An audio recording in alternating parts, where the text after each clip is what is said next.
According to an Ernst & Young study, 80% of female C-level executives played sports in college. Hi, I'm Jonathan Yates with the Culture of Sports, and we're lucky today that we have 6 women of color athletics who are at the top of their game in every meaning of the word.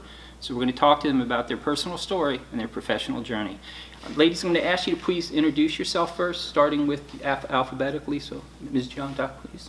Tamika Smith-Jones, University of California, Riverside. Tell us a little bit about your school, too. You came a long way. Yes, I did. It's in Riverside, California, SoCal. 25,000 students, majority Asian population. We have the highest black population of students in the entire UC. Very proud of that. And we're graduating the most minorities of any of the UCs. So I'm the director of athletics, and I direct 300 student athletes, about 70, 80 staff. And my main objective is to make sure that our student athletes have access to higher education, play the sport that they love, graduate with the degree they want, and we help them go professional, whether it's in business or in sport. And is it working? It is working. Wonderful.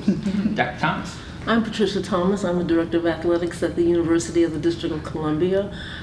We are an historically black college. However, we have an extremely diverse student population of a little over 3,000 students. Our student athlete population represents 10% of our undergraduates. We compete in the East Coast Conference on the Division II level in the NCAA. And our goal is to ensure that all of our students aspire, achieve, and take on the world. Awesome. Kelly. Yes, Christine Kelly, Director of Athletics and Recreation at Keene State College in Keene, New Hampshire. You know, go Owls. We are a Division III institution that competes in the Little East Conference. It's a primarily public conference, public school conference there. We have about 350 student athletes, about 3,800 students at Keene State. We are a very successful athletics program, winning 16 of the last 18 Commissioner's Cups. And we've also won the last 3 of 16 President's Cups for having the highest grade point average throughout our entire conference. And our motto is academics first, athletics second, and a controlled social life third. So is the President's Cup sort of like the Sears Cup for D1 schools? No, our President's Cups are within our conference, I'm sorry. And it's for the highest grade point average amongst all student athletes. That's very impressive. Yep.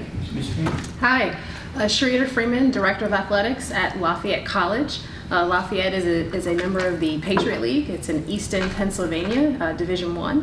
And we have about 2,400 students and about 600 or so student athletes. So we're about a quarter of the population. And we strive for academic excellence and competitive excellence. I've been there about 4 months. And it's a fantastic institution, very elite academic institution as well. Ms.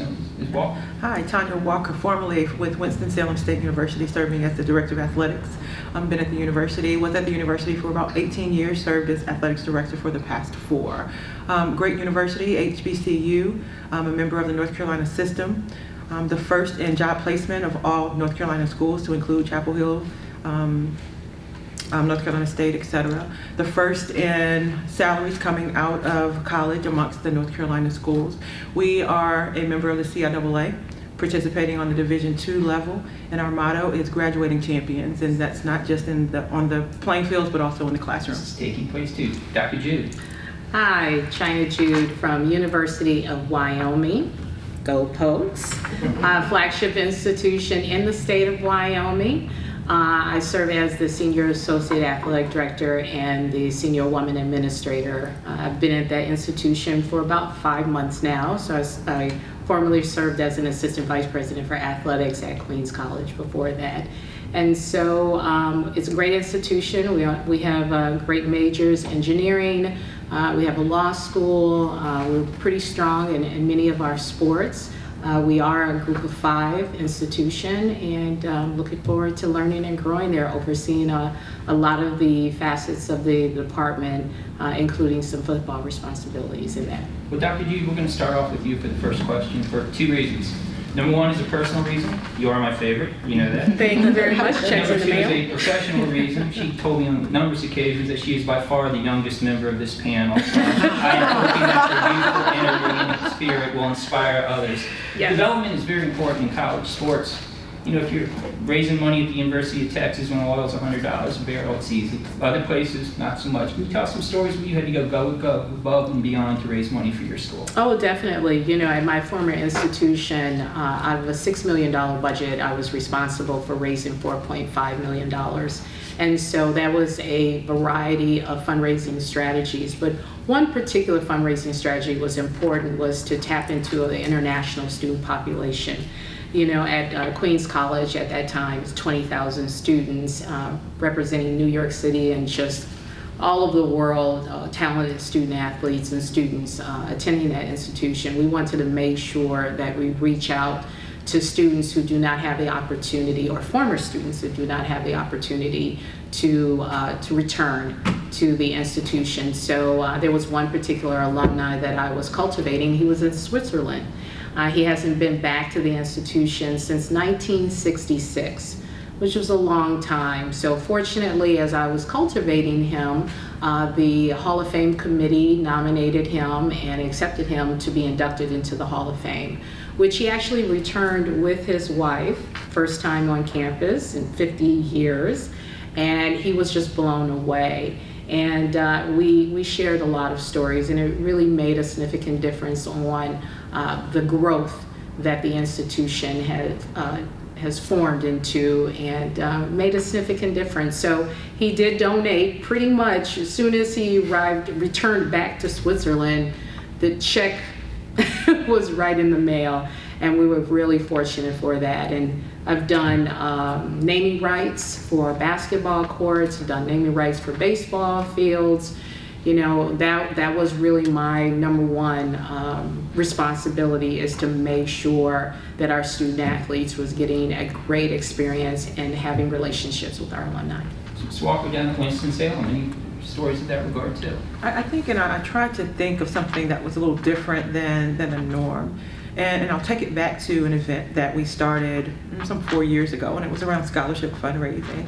Fundraising around a cause, and it was really about women and women having the opportunity that we once did not have. And so we created what we call the Classy Hat Affair. It was around Girls, Women in Sports Day. We had over 500 women in the room during that third year, some of whom had never done anything with athletics or with the university. From that event, we grew it and had an event specifically for the men, where Stephen A. Smith came in and was the headliner for that event. In that 1 year, the second year, we raised over $100,000, and we were very successful with that event.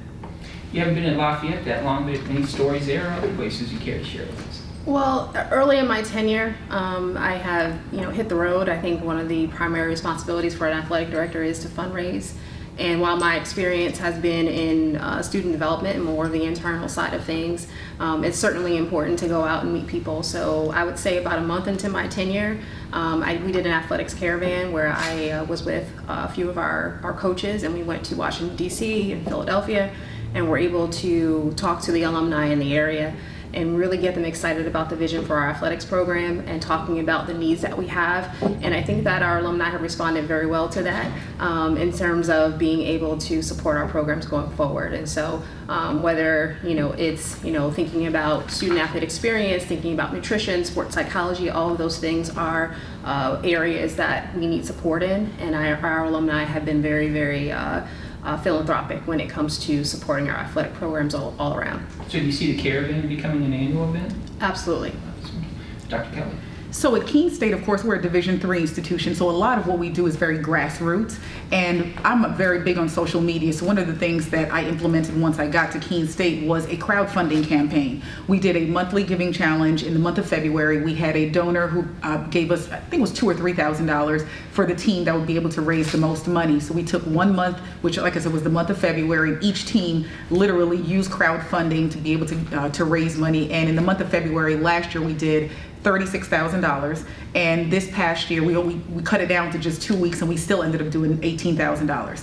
So that was just a very grassroots type of fundraising campaign, but it was a way for our donors to be able to connect with our students a lot of times it's parents, it's alumni, it's friends, it's family members, grandparents, whoever that want to support and see their young son or daughter do well, and that's been very successful for us. Yeah, so Dr. Thomas, we'd love to hear about some of your successes at UDC. Well, my beginnings really occurred at Georgetown, where fundraising was critical, particularly for our non-revenue, non-scholarship programs.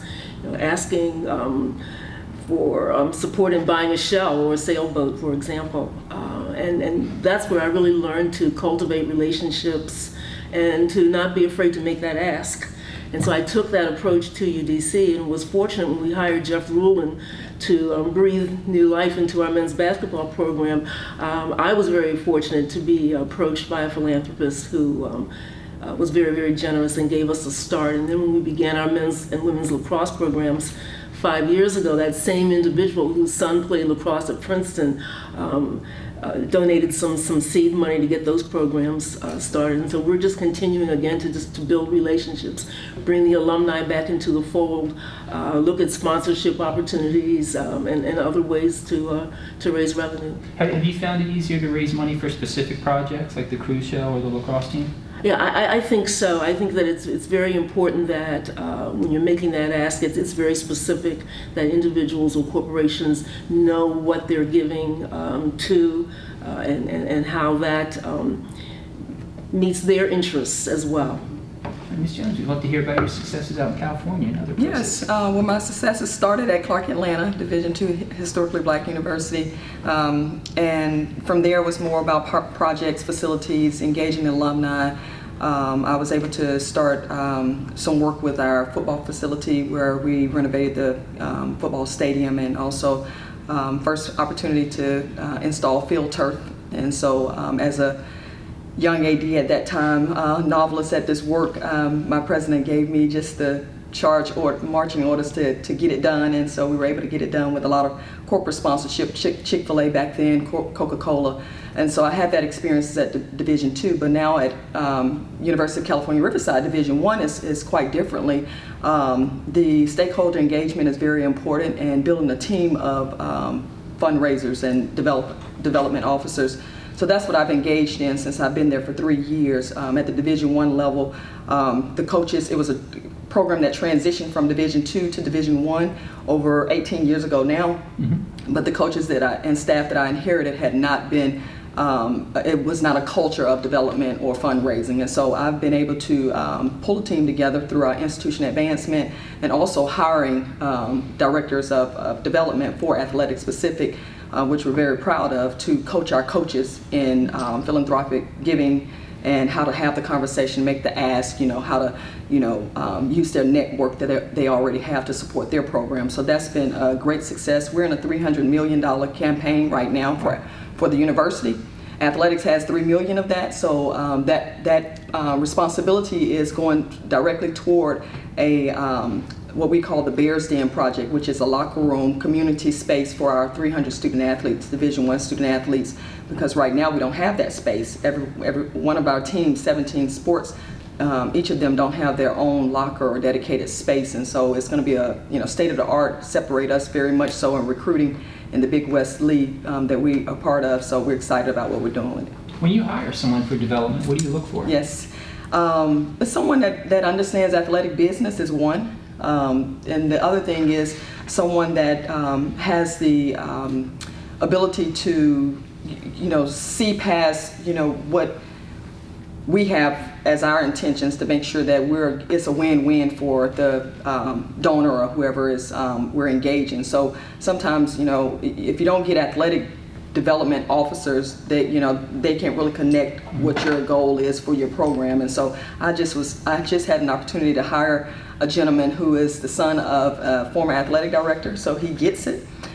He's got very good instincts. He's a part of the community of Riverside. He grew up in that area, so he's gonna be a slam dunk as it relates to the work that we're trying to do. That's great. So Dr. Jude, it's very impressive that you'll go internationally to raise money for your employers, but let's look at the local community. I had a congressman on my show, and I asked him, when have you seen sports bring the community together? And he talked about the high school girls basketball team in his district, how about when they made it to the state playoffs, his entire district in western Iowa was behind them.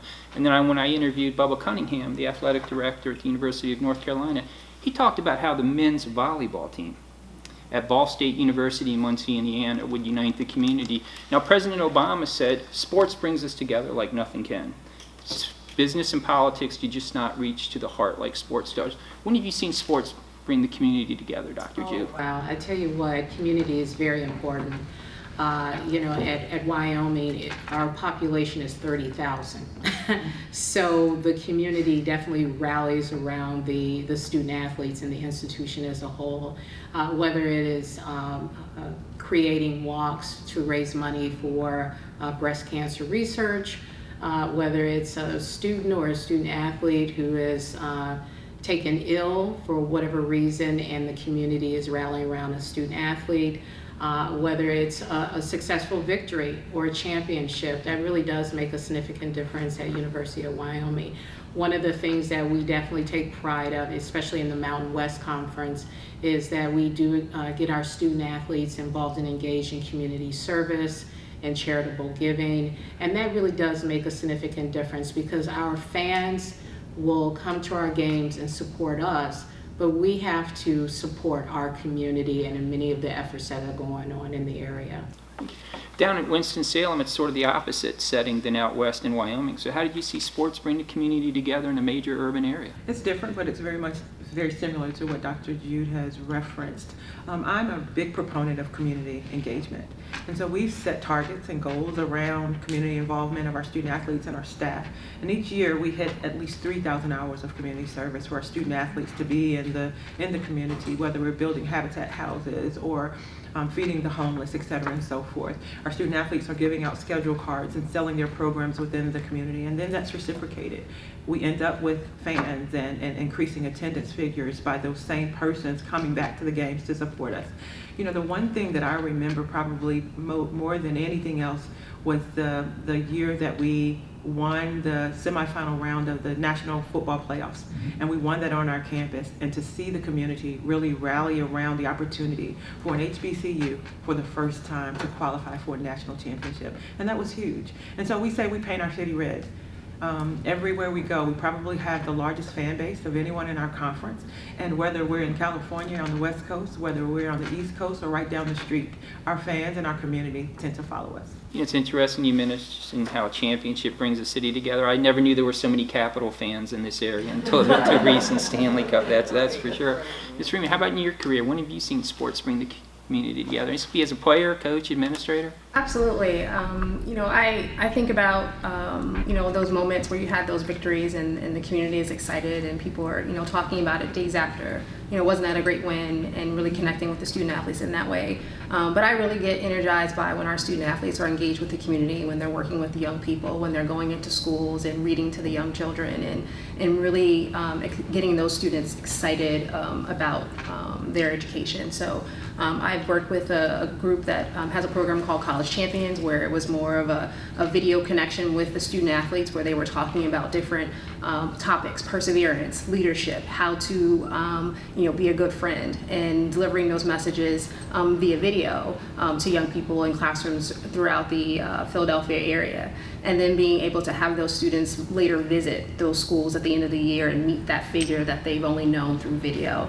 So those are the moments that really, really make you proud. One of the other things that I remember that we will certainly implement at Lafayette is a school day game. We're going to do that with the sport of women's basketball, and really have a day where we can invite all of the fifth graders in the Easton area to be able to come in and watch a women's basketball game and cheer as loud as they can, and really take that other team by surprise, because those little girls are just amazing at cheering for the home team when they are prepared and really have been engaged with the team throughout the year. Oh, that's great. Dr. Keene, Keene State way, what's going on? So at Keene State, we obviously, I wouldn't say that we're the entire community, but again, Keene State is a big part of the Monadnock region, and particularly the city of Keene. So How for long did it us, take you to learn how to pronounce that correctly? not very long, not long at all. But we definitely are embedded into the community, and I'll give you one personal something that was very personal to me was, most people know I'm from St. Croix, U.S. Virgin Islands, that was ravaged by Hurricane Maria this past September, where my mom lost her roof, lost her whole home, all of that. And I just put a call out to say, to my, basic student affairs directors, to say, hey, I normally wouldn't ask for anything, but my island is really struggling. If you have anything that you can donate. I don't know how that turned into the Keene Sentinel, which is our local newspaper, picking up on that story. Literally within 3 days, I had mounds of things within my office to be able to ship, and that people understood shipping costs were expensive. They gave me cash to ship those items back to the Virgin Islands. So again, when you talk about the community, that's just a very personal thing that happened for me, and how our community rallies around Keene State. And particularly here I am as just the athletic director, but the city rallies around me and my family back in the Virgin Islands to help us. But similar to my other panelists and what they've said, being engaged with our community is so important, because those same students end up becoming Keene State students at some juncture. We coach an entire basketball season. Our recreation area did not have coaches, so each of our teams picked a Saturday. Imagine a Saturday at 8 a.m. for 12 weeks. And they ended up coaching these little 5 and 6 year old kids. And that was just an amazing thing. And then we invited them to our games, and they had a blast. So we definitely do well over 3,000 hours a year in community engagement, and that's huge for us. Well, I have to say you're being far too modest. I think the help for your home was just a tremendous support and shows appreciation for the job you have done at Keene Well, State. thank you very much. Sure. Dr. Thomas. One of the core values of Division II is community engagement, and so our student athletes and coaches embrace many opportunities to go out into the Washington, D.C. community and serve the homeless, mentor young people. We are engaged with Winners Lacrosse, which is a local organization that is exposing the sport and educational values to underserved youth in the city. So we're very, very active with Winners Lacrosse. The Make-A-Wish Foundation is an entity that Division II embraces, and again, we annually raise funds to support Make-A-Wish. A few years ago, when we hosted our conference men's women's basketball championships, we were able to participate in a wish reveal, which was just a tremendous opportunity. And how about embracing the community out in Southern California? Yes, so as a Black woman, I'm used to having Black History Month. We celebrate our Blackness all year long, but going out to Riverside, it came to my spirit after seeing USC celebrate their Black men's assistant basketball coaches, that we should have some sort of celebration for the diversity that we have on campus. So I ran it past my leadership team on maybe starting a heritage series where we would celebrate not just Black, history, but also our Native American. What is a series? Series where we would celebrate our different heritage or ethnicities on our campus, very diverse campus at Riverside. So one of the highlights of that series was having our Native American population that surrounds Riverside to come out, and they do half-court entertainment during halftime, where they do their chants and their culture and show us actually what they have. They call it a powwow, which was very attractive to our community. And we had a Native American volleyball player who was a part of the tribe that came to celebrate. And so that gave us a sense of connectivity and engagement in a whole new realm that we had never experienced. And athletics led that, and now it's something that the university as a whole captures. So the whole school net is now embracing Yes. that as a result Yes. of your leadership at the athletic Yes. department. That's wonderful. So Dr. Jude, this week, other than being on the show, it's a huge week for women's sports. Title IX was signed into law on June 23rd, 1972. In a couple of days, you're going to have 4 presidents of universities talk to you. What are you going to tell them about your personal journey and your professional story as a woman of color athletic director at the top of her game?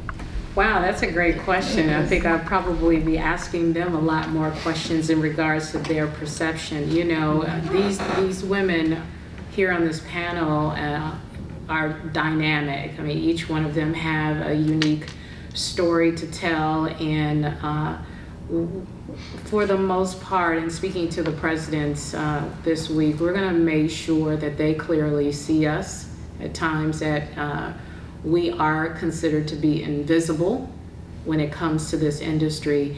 And so we want to make sure that we're sharing our journey We want to understand their perspective on how we can make a bigger and more positive impact in this industry, and to really be able to eliminate, if I don't know if it's an elimination or a reduction of stereotypes, of biases that people may have in regards to our skill sets, how we can best mentor the younger generation.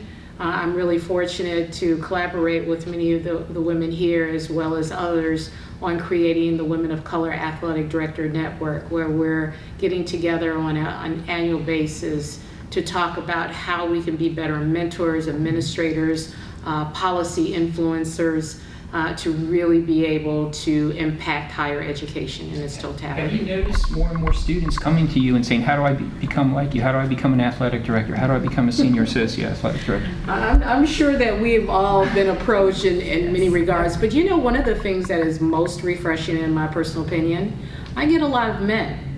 A lot of men who come to me and ask if I can serve as their mentors. And I really do appreciate that, because that really shows that there is something that I have of value that they can utilize. Sometimes it may be one-dimensional, can you help me get a job? Others want to have better insight on just how to be good colleagues in a department. And so I really, truly appreciate that. So Aubrey, you have the luxury now of just speaking for yourself, not representing an institution. So when you talk to the presidents later this week, what do you think you'll say about your personal journey and your personal story? I think for me, it really resonates and it takes me back to my playing days, as to how I'm able to do what I do because I played a sport. And all of those transferable skills and those soft skills were developed because I played a sport. On top of that, I truly believe that it's a responsibility. So any one of us that sits in a seat as a female, as a minority female, has an opportunity and an obligation to reach back and to pull one forward. So as I sell myself for my next, I'm selling each and every one of the panelists that are sitting here today, to every young lady that I've talked to and mentored, to say you too can do what I do. And I'm very hopeful that this panel, and I'm certain they will be able to look back and see how they can be of influence in creating the change that needs to be to give us the opportunity that we deserve. Thank you, Ms. Stewart. So when you talk to the presidents later this week, what will be coming out of your mouth? Yes. I think for me in my journey, leadership opportunities have been the catalyst for me to be where I am today. I think about the mentors that I've had and the presidents, VPs, and athletic directors that I've worked for over the years, and working with people who believe in your skill set, who have a vision for what your future career can be, and being willing to talk to you about that and to guide you on your path towards that is so important. And so whether it's the presidents or whether it's a directive to the rest of their leadership within their institution, to have them take interest in the development of young people, take interest in the development of their staff, to be able to say that this is something that we care about and this is something that we want to make sure is in line for the future. And then for me personally, just recognizing how important mentorship and leadership has been in my career is making sure that I continue to pass that down. So whether it's a formal mentorship program or just informally being able to talk to young administrators as well as young coaches, because we don't have a whole lot of representation in the coaching realms as well. It could certainly be improved. So being able to give people pointers on how to proceed with the interview process, how to make decisions along the way so that we can have more of a presence in coaching as well as administration. Dr. Kelly, you certainly have a unique story and journey to share. What were you going to tell the presidents, particularly with immigration being such a major issue now? Right. Well, in full disclosure, I am transitioning out of Keene State, and I am now going to serve as a senior associate AD at Dartmouth. Oh, great. So, Yes. Much better weather. right, it's a little colder. Couldn't stand those New Hampshire winters Exactly, anymore, right. could you? Just going a little bit further into the New Hampshire weather. So when I talk to the presidents, it's a matter of saying, and I know we talked a lot about mentorship, but I read an article the other day that mentioned we can't mentor our way out of some of the issues that we're having. We need to have some intentional programming that's in place. So from a presidential perspective, how do they see that happening? How can they bring that to their campuses? So I know at Keene State we're transitioning with presidents as well, but we have a fantastic president in Melinda Treadwell, graduate of Keene State and of Dartmouth, interestingly enough, and former basketball player as well.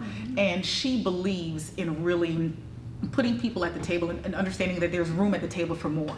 So how do we get more voices at the table? So one thing that we did at Keene State, we were successful in getting the NCAA Division III Ethnic Minorities and Women's Internship Grant.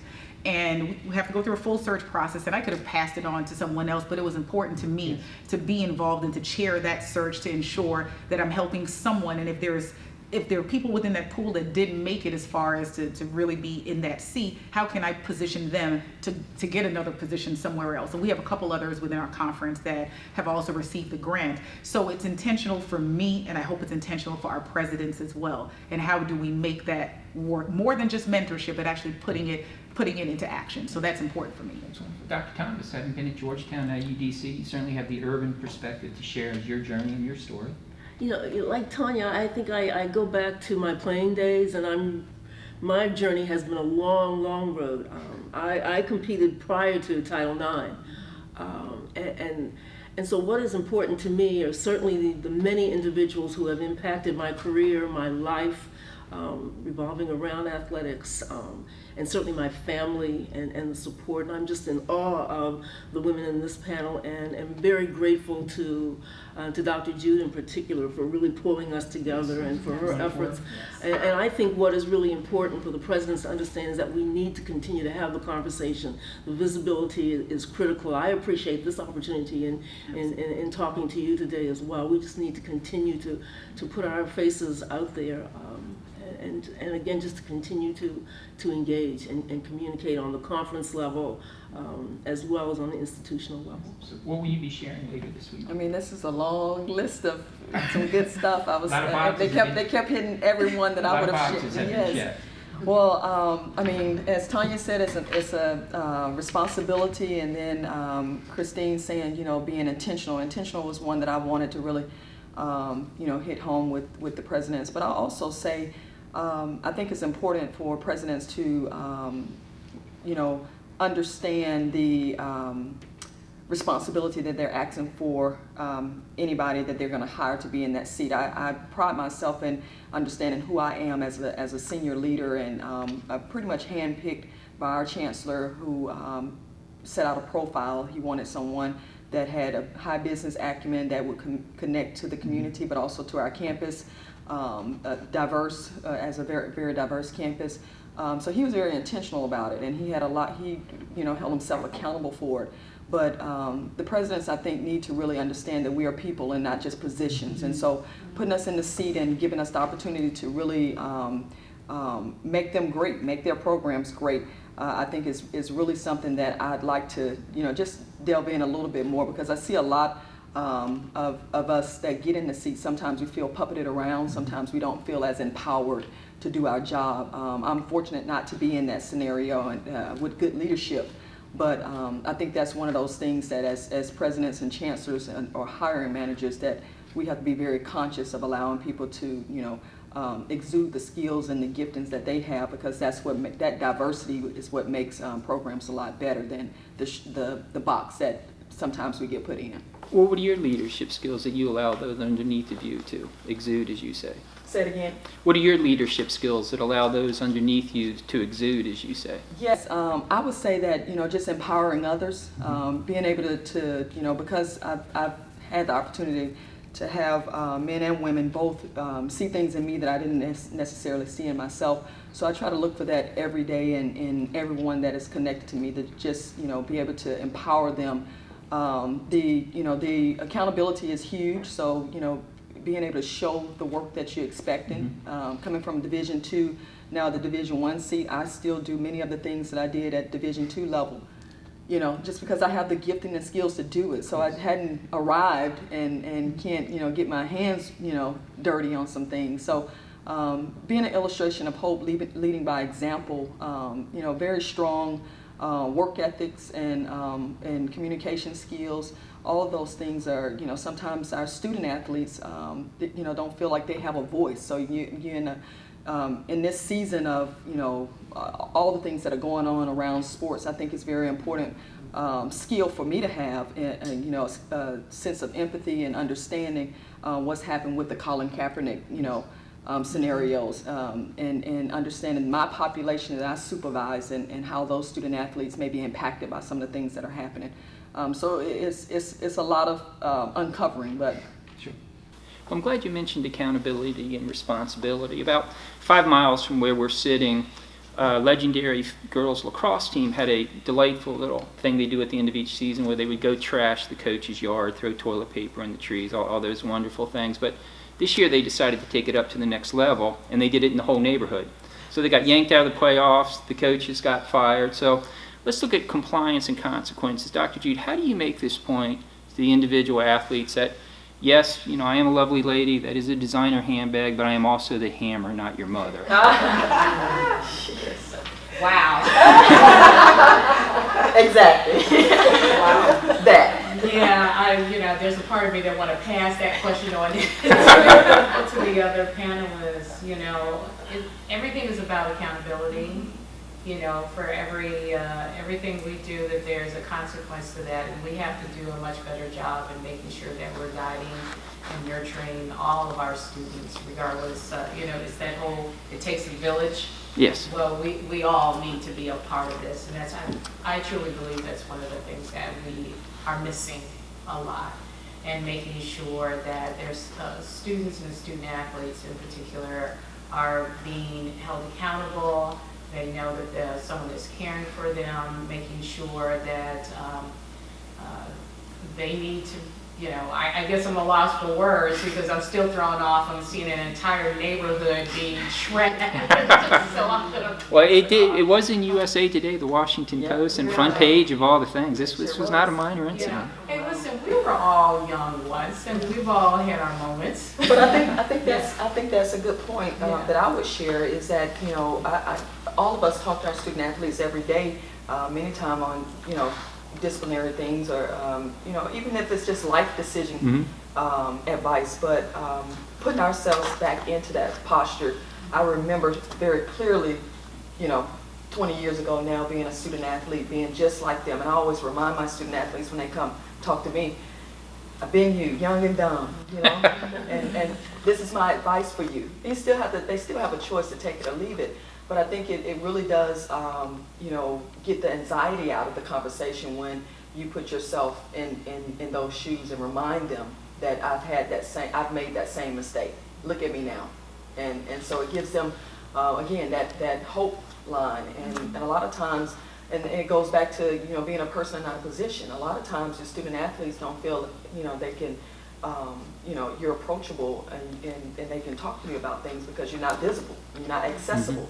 And so when it comes to correction, it's not taken as well. But they know you care about them. They know you support them.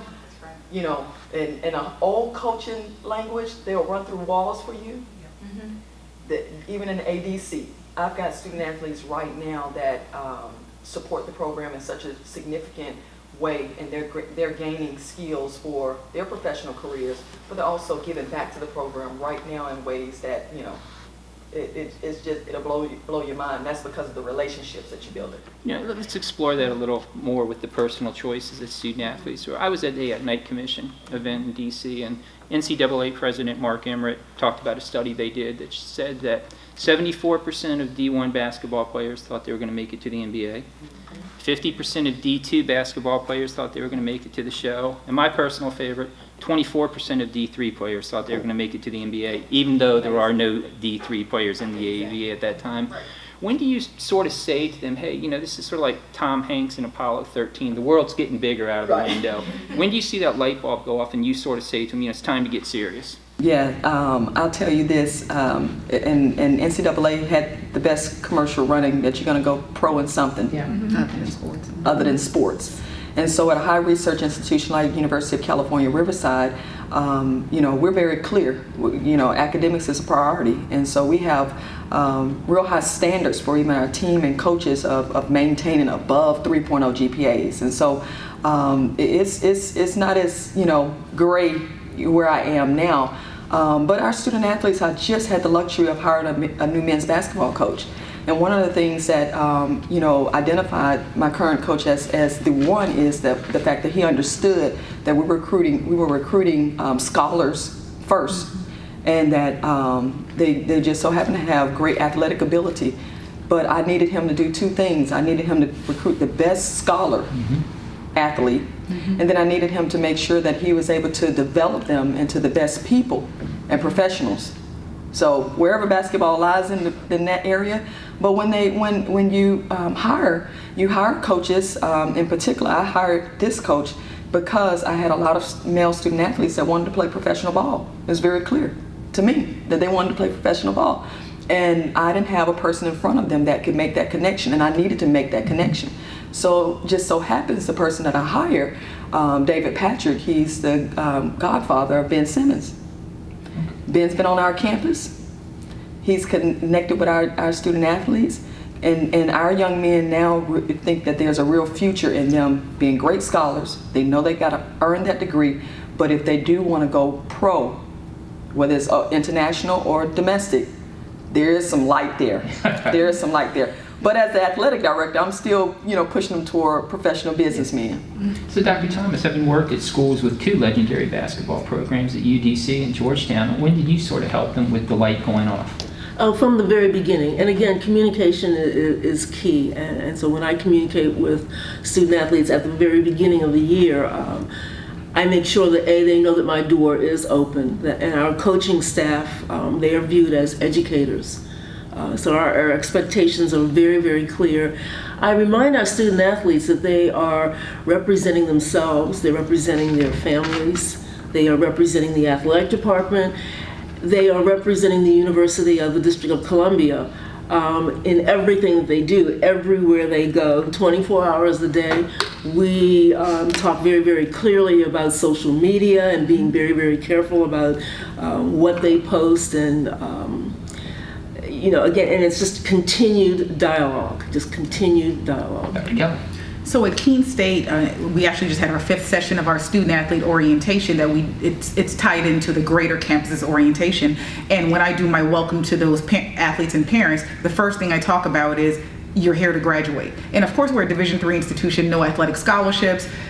People are playing because they love the sport. It's the true definition of amateurism that, to me, amongst all of our Division III institutions, or I can't even talk today. My brain is just fried. Amongst all of the 3 divisions within the NCAA, and having those conversations saying know your priorities. That's one of the things that I have on the slide. Meaning, we expect you to have a good time. It's college. I'm not standing here as this refined person. I wasn't always this refined. But the reality is, as Patricia said, we have social media that's out there. So when I talk about having a controlled social life, understand you control your narrative. Yeah. So whatever you put on social media, understand it's going to be public, and you think you can delete it, but there's a little thing called screenshot. Yes. So when I have these conversations, I have it in a very real way with them. And you would be surprised how our athletes come to my office and realize, wow, Dr. Kelly, Christine, whatever they call me, that you're open, you're real, you're honest, you're telling us the things that we need to know, not the things that we want to know, the things that we want to hear, because we live in a very helicopter parent world where it's very, you're the best, you're the greatest. No, the reality is, here's the things that you need to work on.